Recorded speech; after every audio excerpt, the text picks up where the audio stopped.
Everyone, this is JamieStarr with the New World News Network. On this episode, I want to get into some of the DNC email leaks. First off, sorry for the lack of updates. I've been spending all my free time studying for my final in investment and online financial trading, so I've just been having to spend my free time on that, but hopefully that'll be all done and squared away by the weekend. But there hasn't been a lack of news. That's one thing for sure. The Democratic Party has basically been cannibalizing itself over these leaked emails because you've had it come out that they really screwed over Bernie Sanders. They've appointed Hillary as the nominee.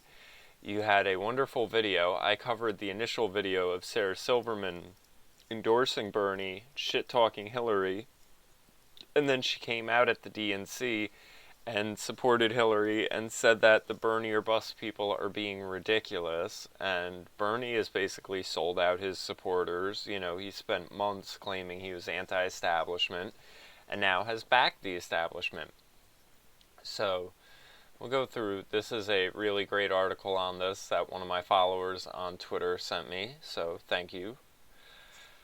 The hacked emails show things like DNC members killing horses for insurance money, making fun of black women's names, saying I love you too, no homo. So there's a lot of like sort of teenage humor. You can really see that their mentality is super low. DNC controlling the narrative to time-related stories, conspiring to create false Trump information, stuff about Hillary supporters infiltrating the Sanders campaign, and this is all in the Gateway Pundit. I'm not going to take the time to go through all of these. You have them bullying Morning Joe about mentioning that the system is rigged, and it's funny because these all show that they are rigging the system and then complaining when people point it out. This woman, Debbie Wasserman Schultz, she came out at the DNC and basically got booed off stage. She then had to step down from her position in the DNC, but then got hired by Hillary Clinton. So that should be a really big red flag when the head of the DNC steps down over corruption and then immediately is offered a job working for Hillary. $200K for a private dinner with Hillary. Hillary's policies is unfeasible. Offering to send out interns to fake a protest. So, I mean, just all sorts of stuff. Them wanting to use religion to scare Southern Sanders voters. Money laundering. Politico writer sending his stories to the DNC before his editor. DNC feeding CNN the questions they want to be asked in interviews. Creating a fake job ad for Trump that paints his business as sexist, and I mean, this stuff is so over the top, you could tell it was trolling. So, I mean, the list just goes on and on, connections between BuzzFeed and the DNC. I mean, this is basically confirmation of a whole bunch of conspiracies. You have a consultant calling Megyn Kelly a bimbo. And it's so funny because it really shows that all of this stuff they claim to be fighting against, racism, sexism, classism, whatever, they perpetuate it themselves personally. These are personal emails. Let's see, DNC. Here's one that I did want to point out because I saw this when it first happened. And it's the DNC. Oh, this is the article from Fusion. Fusion has actually just picked up, they're going to be doing a series with the Young Turks. I hope everyone has seen Steven Crowder's mocking of the Young Turks. It's really hysterical, and Ben Shapiro makes a great point wondering where they're getting their funding, because they just did a thing where they were on the YouTube. YouTube is owned by Google, stage at the RNC. Now they have this thing going on with Fusion. We know they're linked to Al Jazeera, so they're obviously well plugged in to everything, despite trying to claim that they're an independent organization. And this, it goes through and basically says that, you know, Hispanic millennials are now larger than the current baby boomer generation. We only have one shot to capture their votes, and we need to do it as soon as possible. They're known for brand loyalty. Once they lose a brand, they're unforgiving, but they will influence their friends and family. Hispanics are most responsive to storytelling. Brands needs to speak with us. So there's this whole letter. It causes some controversy, mainly because of the way they're talking about Hispanics, that they're just a brand and they're a set of consumers for the Democratic brand. Now, we had Univision basically come out and try to do a damage control on this lie detector. Claims that Democrats see Hispanics as a quote-unquote brand are false. And this is what they'll do, where they get into these little semantical things. I've mentioned Snopes doing this as well with articles. The correspondent leaked to WikiLeaks is a external proposal made by the DNC. So, in this day and age where you have problems with campaign funding and all of these outer groups, and we have this whole expose where the Democrats are heavily linked into the media and everything like that, they're now trying to just sort of scapegoat this as being like, well, this isn't the Democrats, this is a contractor that was, in correspondence to the Democrats. Oh, and it's that they see Latino voters as a product that must be won in order to win the election, not as human beings. Because again, the Democrats are all about your feelings, and if you feel included. So, an outsider's document, where reports haven't mentioned about the document, is it contains information from outside the Democratic Party, and the Democratic Party didn't commission it. The email exchange between the DNC's Bridget Gomez, Luis Miranda, and Marilyn Davis shows the document was prepared and submitted in 2016 by Steven Lucero, a California entrepreneur who is developing a web app to encourage young Latino voters in the 2016 election and beyond to support Hillary Clinton. Now, first sentence.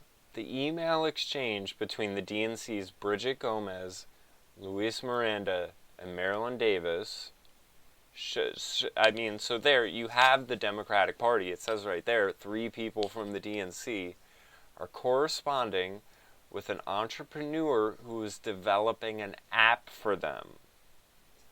So how they're trying to say there's no link is in this strictly semantical sense, where they're like, oh, well, it was the web developer saying that in his proposal for this app or whatever to the DNC. The DNC didn't object to it. They're in correspondence with a person who views things in this way.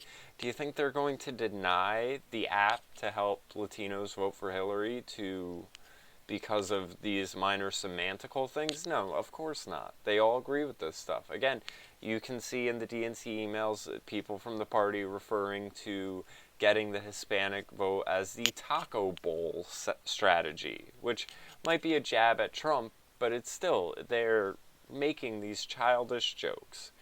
The emails don't show that Lucero's plan came from within the party. In fact, Gomez said in one of her other emails that Lucero was working on his own to develop the projects and was also seeking funding from Soros, Buffett, and Steyer, referring to billionaire philanthropists George Soros, Warren Buffett, and Tom Steyer, who are all the people funding the protesters and everything else to get Hillary in the party. So, whole bunch of nonsense coming out about all of this. I might as well get into this other video I had pulled. It should be in my downloads. Trump mentioned a thing about the email. Then he also said, where he made a joke about if this was done by Russian hackers, because that's the other side story here, where they're just trying to scapegoat this on Russia. They do this, where they'll be, well, don't pay attention to what's in the emails. Pay attention to who we're going to blame for it. Don't pay attention to us all being exposed as, bigots, hypocrites, racist, severely corrupt, and everything. Pay attention to the fact that someone's trying to expose us. And this works with people who are in a very divided tribal mentality. But Trump made this joke, and then you had this panel, take it all as serious fact, and again, he's just simply pointing out that if our FBI can't get this information and won't expose it to the public, then whoever else should. And that's the point. Whether it's Russia or not is whatever, but you can see all these people have such a disdain for Russia, where there's obviously a narrative being pushed as Russia is the bad guys, even though they're fighting ISIS, who's supposedly our enemy. But I digress. Let's get into the video.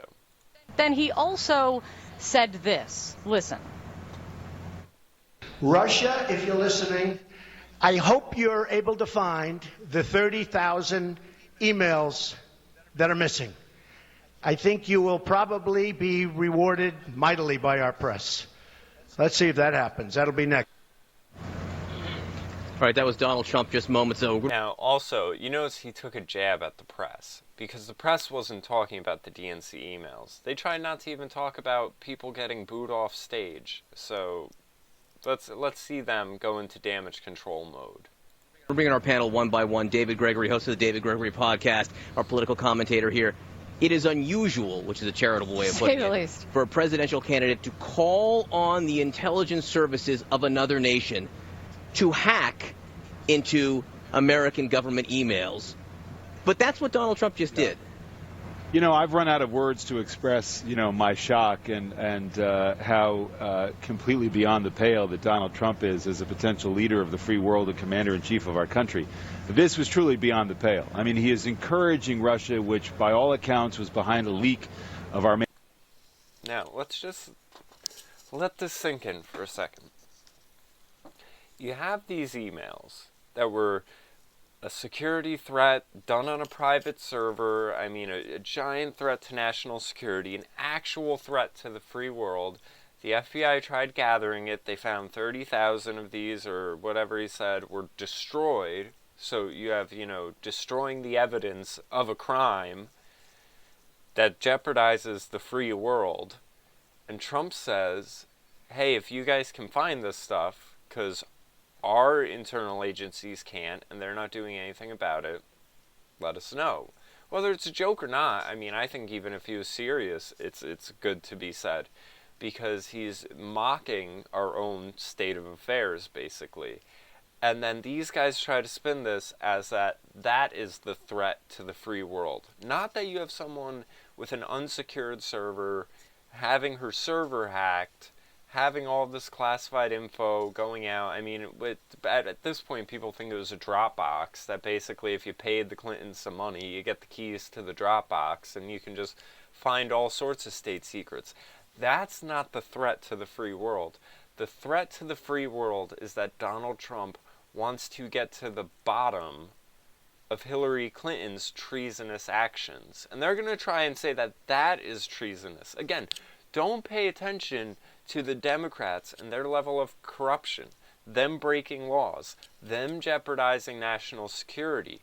The problem, the threat, is people trying to shine a light on their actions. So it's basically this attitude that what you don't know won't hurt you, and if someone tries to make you know it, they're the bad person. Ignorance is bliss, and let's not disturb the ignorance of the American public.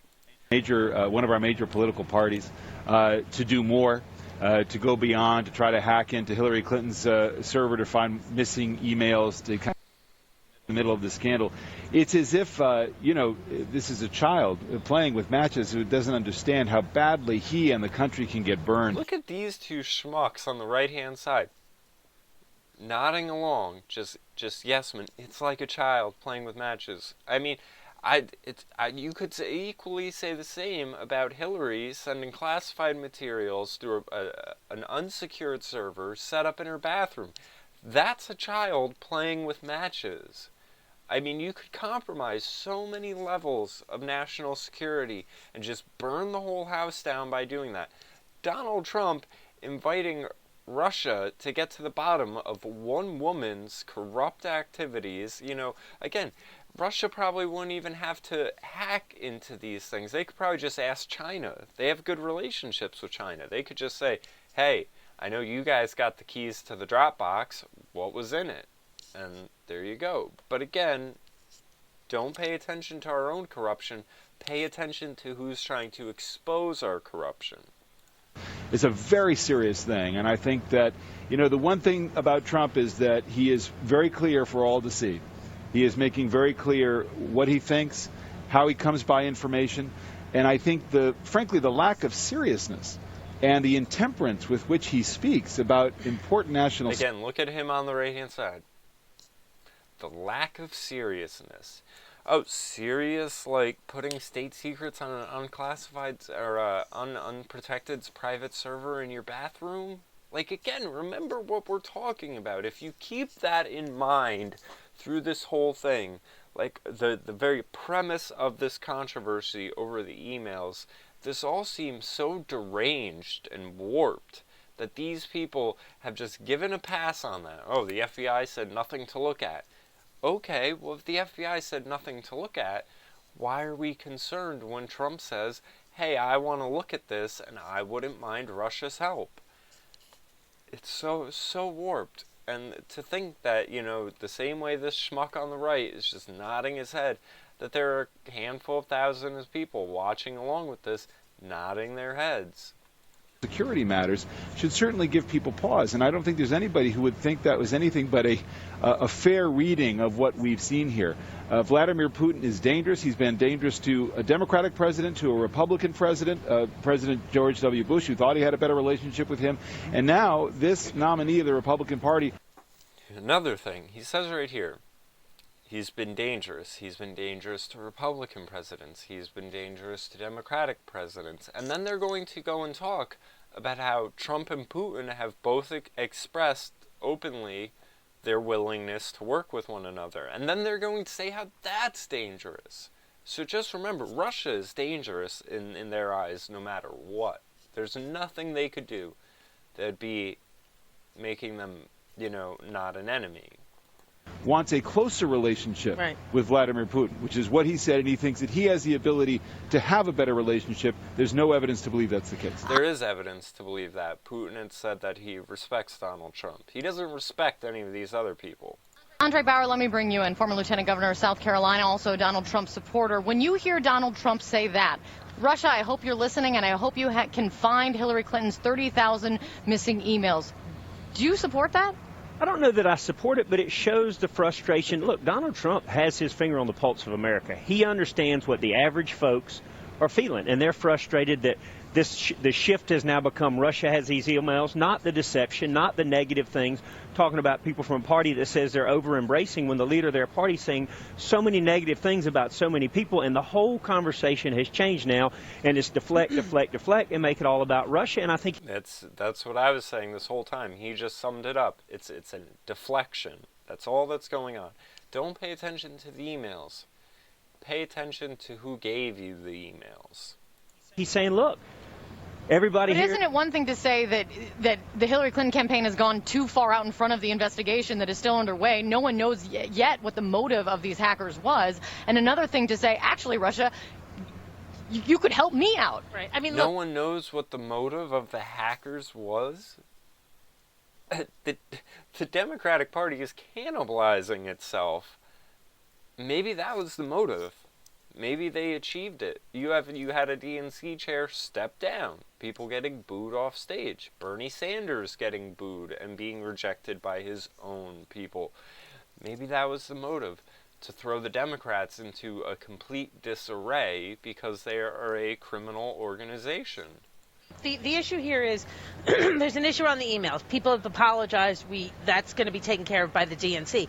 But we're talking here about a government that has never been our never been a friend, an incredibly repressive government, and the man who thinks he's going to be president of the United States stood in front of the world and called on Russia and Putin to hack into the emails of the former Secretary of State. I mean, it's honestly, and I know I'm partisan in this, clearly, but Again, these emails were on an unsecured server, not even a government server. A server she set up in her own bathroom. In the average person's mind, if you go and, I don't know, let's say if they were on a private, government secured server, that's basically like a Porsche fresh out off the lot. And what Hillary Clinton did was she basically went to the junkyard and pulled together a couple pieces and built a car. Now, when the car you just kind of slap together breaks apart and everything like that, no one's going to have a problem with it. But again, they're talking as if Hillary was doing things that are legal and completely fine because the FBI didn't prosecute her. To them, it's done and over. Where these emails originated from, that's done and over to them. The Democrats have already put that behind them. Their own party won't investigate them. The FBI is fine with it. They're fine with it. America, though, doesn't feel that way. And that's basically another reason why you could say this happened. If they're not going to indict Hillary Clinton and go after her for her own level of corruption, well, then they're just going to show the corruption is on all fronts of the Democratic Party. And that's what they've done. Again, you have to sit here and debate a motive. The only reason that you would not be saying what the motive is that you can't spin it. You don't have a story to tell that's anything other than the truth. And that's what CNN is masters of. It's honestly almost treasonous. Well, and it's treasonous to have 30,000 emails disappear. It is treasonous to the American public, and nobody wants... You see her... No. Hillary Clinton has a vagina, an old, wrinkly vagina, and that vagina is above the law. She's a woman, and she'll be our first woman president, and vagina. I mean, this woman gets so mad because she knows what he's saying is true. Her actions were treasonous. Point blank. Cut and dry. Plain and simple. Donald Trump making this remark off the cuff, he's not in a position of power. He cannot. It's not treasonous of him to be saying, hey, if you guys can help us expose Hillary's treason, you'd be rewarded. But again, this woman can't handle that. To stand here and say that on this stage, but look, we keep dodging and throwing it back on everything on Trump, and I swallowed it all week. She's saying it's not true. The FBI was fine with it. If they're fine with it, I'm fine with it. Whatever agrees with me is what I believe. Nothing but that. On the narrative, sheep in a line, never looking to the sides, just looking at the sheep's ass in front of you, and follow along. I'm telling you, you can say all this you want. The American public is fed up with the deception of this administration, and Donald Trump is the only one that has the courage to talk about it. Do you actually think to say, I'm going to be friendly with Vladimir Putin, to be friendly, it would be great if we got along? How do you think Ukraine feels about that? How do you think the people he repressed feels about that? That is an irresponsible statement. Look at that woman. I mean, you can imagine her personal life is obviously booming because look at her disdain towards the idea of being friendly with someone, to not having enemies, to not being hostile. I mean, these are the people that when Hillary gets into office and they take your guns, shut down your free speech, and start waging wars left and right, these people are going to be all for it. They are going to back whatever war Hillary wants because she's a woman.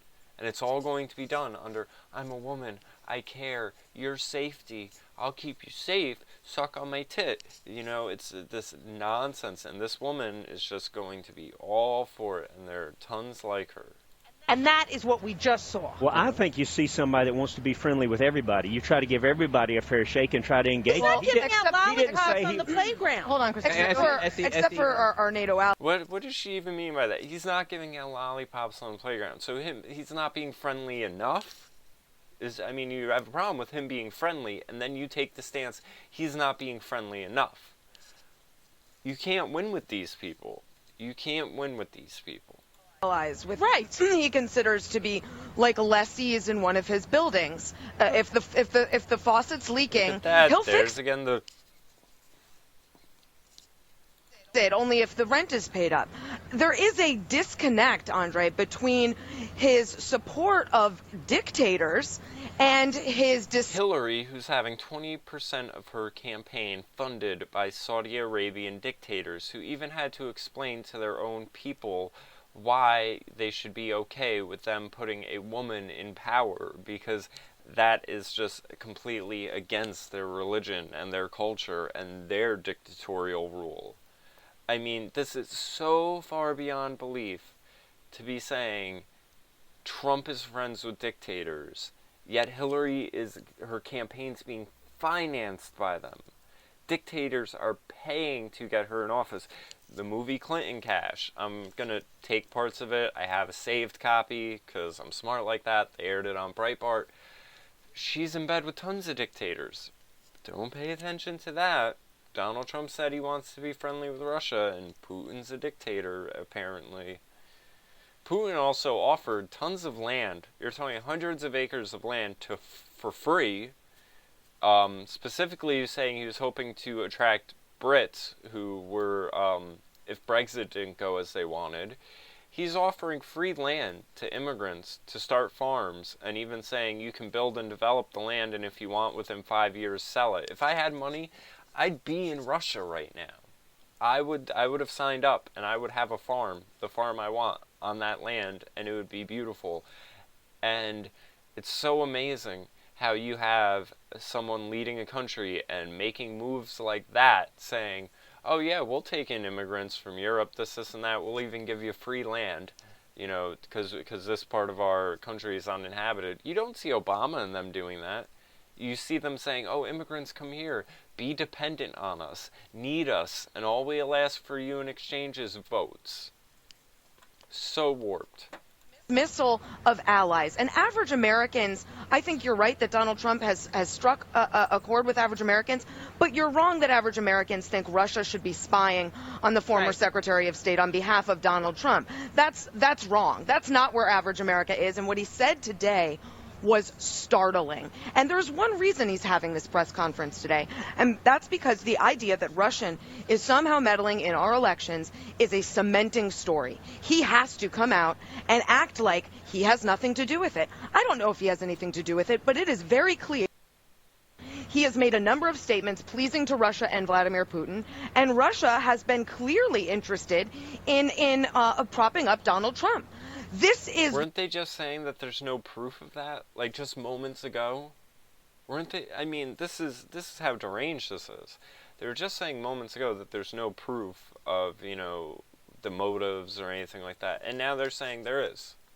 The story of the year, if it turns out to be true that Russia has meddled in our elections. That's why he's talking. You know why it would make sense for Russia to be meddling in the elections? Because every candidate but Donald Trump basically said, and this is when we were having the Republican debates and the Democrat debates and everything, basically everyone said, we want war with Russia, except Donald Trump. He said, what would be the reason for it? Have they attacked anyone? And we're encroaching, and Putin keeps trying to say, back up, we don't want war, and everyone else just keeps saying, war, but they know that America can't strike first. Like, this reminds me of the Sony hack when they just came out and were like, oh, North Korea did it. Just name off a bad guy, and we'll just, you know, make it about them.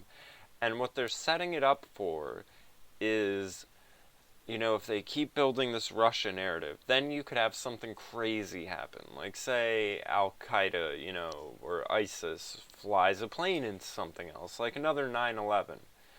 And, you know, you already have it where the media, when these terrorist attacks are happening in Germany or France, they're changing the names of people. You're having Muslim names changed to American names, and they're saying that, you know, the person isn't from Afghanistan, they're from France or something like that, when they're like a first generation child of an immigrant or whatever. You could very easily have someone fly a plane into something, and they'll just find one Russian guy who's on that plane, show up his picture and his passport, and, you know, oh, it was done by Vladimir Lashlovovich, and okay, war with Russia. Boom. And that's all it will take, because they're putting this programming out there in people's heads so that when something bad happens and they say, oh, well, Russia did it, war with Russia will ensue. On CNN this morning that it was not the Russian government. It may be Russians, but actually, even they said... hang on, let me tell you what was... Did you see that all in unison where they're like, ho, ho, ho, ho, whoa, whoa, Russia government, we need this war, you bitch. You better get back in line. I mean, all of them. Watch this. The three in the middle, simultaneously, and even the woman right there, you see her leaned over like this. The moment he says, CNN this morning said it wasn't the Russian government, all of them, whoa, hold up, wait, watch. Actually, hang on, let me tell you what was reported. What was reported this morning right now is that the U.S. government says it is highly likely that the Russians were involved in the hack. They did not say whether it was the Russian government or private or intelligence service or not, but that it is being investigated, and it is possible that there were government agencies involved right there. That's our latest reporting on that right now. Mark, you just got that in your earpiece right then and there? I mean, someone must have been screaming at them, shut him down, shut it up, shut him down. This is so insane. And it's all to cover that the Democratic Party is falling apart, just tearing at the seams. It's such an ugly sight. I mean, whether you're talking about the Black Lives Matter protests where they're sending white people and the white media to the back of the line, or the Bernie supporters booing people, even Bernie. I mean, it's such a mess. And it doesn't look appealing to want to be a part of it, even if you weren't already a part of it. So, I encourage everyone, check out that Gateway Pundit article, and hopefully we'll have more of this coming out, and they won't be able to just deflect the issues about it. So, make sure you subscribe to the channel, check the links below, and have a good one, everyone.